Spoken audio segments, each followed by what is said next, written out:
हजुरमान कता सुत्नु भएको छ भने खै कता ओ बाख्राले आइया भन्दैछ कहाँ हिँडेको भन्दैछ बाख्राले ओ गरे कति राटो बाख्रा गर्ने ल हाम्रो खै कुन त नि कति बेला खाइदियो थाहै भएन होइन कत्रो पाला हाल्न लाग्यो कोदाको पाला धानको पाला अल्छी छ त त्यही हो त कसले तिमीले तिमीहरू त ठिक छ ओ अहिले यहाँ आएर बसेछ चौकीदार यहाँ आएर बसेछ बाटो खतरनाक छ के अरे अनि यस्तो लाग्यो बाटो कस्तो गाउँघरको चिप्लो रोटो के चिप्लो बाटो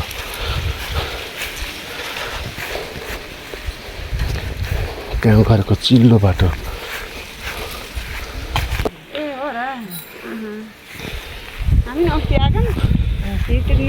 हुन्छ यसो घुमेर आउँछ हामी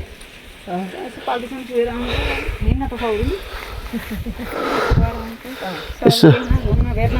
घुम्न नसक्यो भने यसो दौडेर आउँछु भन का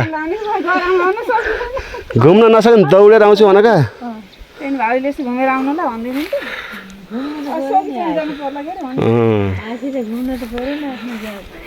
हजुर हजुर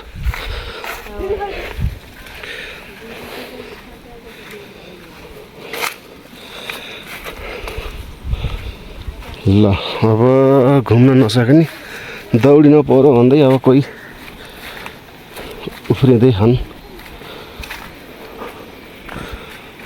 हेर्नु त यो हाम्रो गाउँ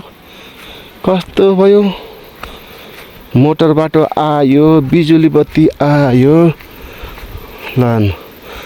यो मेरो पुरानो घर अहिले नयाँ बनाछन् मेरो घर पहिलाको अहिले त बेचिदिएको लगेर बसेका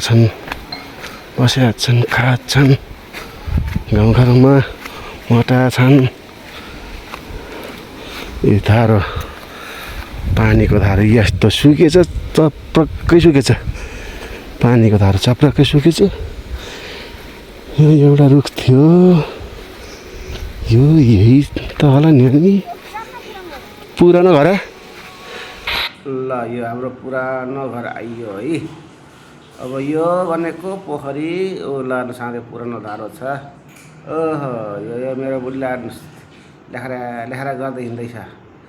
माइती जानेछ त अलिकति सड्याप गरेर पो हिँड्नुपर्छ नि ल आइज बिस्तारै आइज है बुढी ओह लानुहोस् ओ हाम्रो पुरानो घर हेर्दैछ क्या बुढीले पुरानो घर हो अब हरियो हेर्नु त पानीको धारो ओहो थुक्का पौडी खेल्नु त सानामा छँदाखेरि के गर्ने अब पौडी खेल्न जानु भएन नसुहाउने यो डिमुरको बुटो हामी बच्चामा खेल्ने ओहो हेर्नु त कति अग्लो छ हामी बच्चामा है यसमा चढ्दाखेरि कति गाह्रो हुन्थ्यो अहिले त हे हातले चढ्ने भएछु म ठुलो भएछु कि खोल्ने अग्लो भएछु कि यो रुख झन् पुलटुरो भयो थाहा भएन ल यो पोखरीमा धरि कति पौडी खेल्यो कति खेल्यो ओ बुढी ल ल ल अब जाम हिँड बुढीको माइत जान बसिएको मान्छे हो है ल ल ल अब यो लानुहोस् पोखरी यो बुढो लाकुरी भन्छन् यहाँ पिङ खेल्दाखेरि एकपल्ट धन्न सिल्टुमुर खाइएन होदेखि एकजना नारायण अङ्कल हुनुहुन्थ्यो म थिएँ दुईजना पिङ खेलियो है म त पुरै बेहोस भएको थिएँ ल यो हाम्रो गाउँको चौपारीमा आइयो ओहो चौपारी कति राम्रो हो हेर त यता लाकुरी र यहाँ पनि पहिला सानो पोखरी थियो है अहिले कहाँ गएछ कहाँ यो ठुलो पोखरी हो यसलाई अब बुढीको ठुलो पोखरी भन्छन् के हजुर अब यो भयो पोखरी भयो यिनी लाँकुरी हो यो डिम्बुरको बुटो छ यहाँ झाँक्रीको थान थिए झाँक्रीको थान हजुर अब यहाँ भनेपछि हेर्नुहोस् है यो चौपारीमा यति बसिन्थ्यो अनि त यत्र बस्न नसकेर यत्र ठाउँ पनि बनाएछन् क्या 13 वर्षपछि बल्ल यो बुढीलाई घुमाउनु लागेको यो बुढीले पनि कता कता घुम्छ ओ बुढी कता गइस है घुम्न ओ ल यति हजुर हजुर ल है त अब फेरि यहाँ घुमाउँदैछु कता घुमाऊँ अब यतै लान्छु यतातिर यो ससुराली गाउँ मेरै ससुराली गाउँ हो है कतातिर अलिकति देखिएन क्या कहाँ गयो हाय तेरिका यता घुम है घुम घुम घुम मेरो बुढीको माइत बुढी फुरुङ फुरुङ पनि गरिह जान पसिला जस्तो गरिह खोइ जहाँ जाने के हो आज माइत त जाने विचार गरिन ओ ल ल यो भनेको मालरानीको गाउँ ए मालरानीको के अरे कोट मालरानी कोटमा हेर्नु हो यो कोट कति राम्रो बनाएको छ नि यहाँ है माइली रानी बस्ने ठाउँ अरे यो पहिलाको जमानामा अहिले पो छोडेर गइन् माइली रानी कता गइन् मैले त छोडिदिएँ माइली रानी किन बस्छौँ अब हाम्रो बुढीले त छोडिदिएर गइन् कता 13 वर्षमा बल्ल आइकिन आज हेर्दै हेर्नु क्या रमाइलो गरेर ल ओ भेरी गुड आएन राम्रोसँग क्लियर आउँदो रहेछ क्या अब जम्मा 10,000 को फोन हो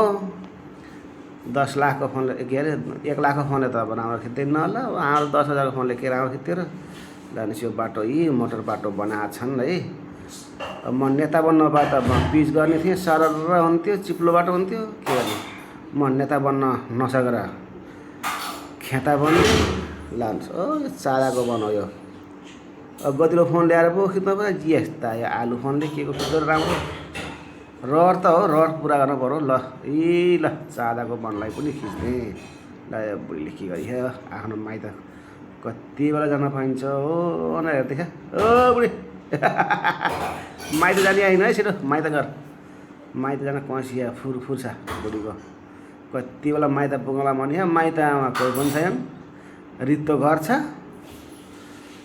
त्यही पनि हेर्न रहर छ 13 वर्ष आइगयो बुढी ल ओ ए हेला यार बुढी यो तेरो माइती घरको आँगन अलिकति देखिन यो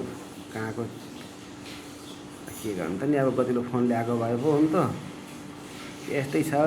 बुढी ल जाम ल है अब यो बाटो कहाँ जाने होला भन्दै अब हामी तल झर्न पऱ्यो क्या अब लखरक गर्दै तल झरिन्छ क्या यहाँ ओह्रालो बाटो छ के गर्ने मान्छे पैदल हिँड्ने बाटो अर्कै छ फेरि है मोटर बाटो हिँड्ने बाटो अलगै छ ओ यो त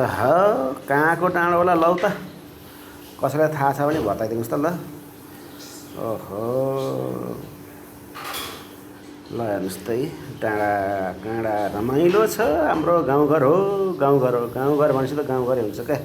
कति रमाइलो हुन्छ कति ल अब झर्ने हो है बाँसखारी यहीँ छ अब सरर झरिन्छ अब यो त एकपल्ट हेर्नु पऱ्यो है कहाँ हो ल यो खाले गाउँ जस्तो छ यो बाँसखारीले छेको फेरि तल झर्नु पर्ने भयो फेरि ओ बुढी के गर्छ हो ल यो बुढीको टाउको देखियो है त ए अलि छिटो बाटो छेक्यो यहाँ भ्याक भ्याक ल न बुढी अगाडि म त फोटो भिडियो बनाउँदैछु है मजाको भिडियो बन्दैछ हो बुढी हिँड ओह्रालो लाग 13 वर्षमा आएको मान्छे हेर त हिँड्न त जाने रहेछन् है धन्न जाने रहेछ हो मेरो कुन्तुरी ल होइन झरा क्या त्यो त नि अब माइत अब हाम्रो लप्पर त ताकाया बाटो अब आँखा बन्द गरेर पनि हिँड्थ्यो होला झर्थ्यो होला अहिले त अलि हेरेर है लप्पर ताका जे भयो अहिले लप त अब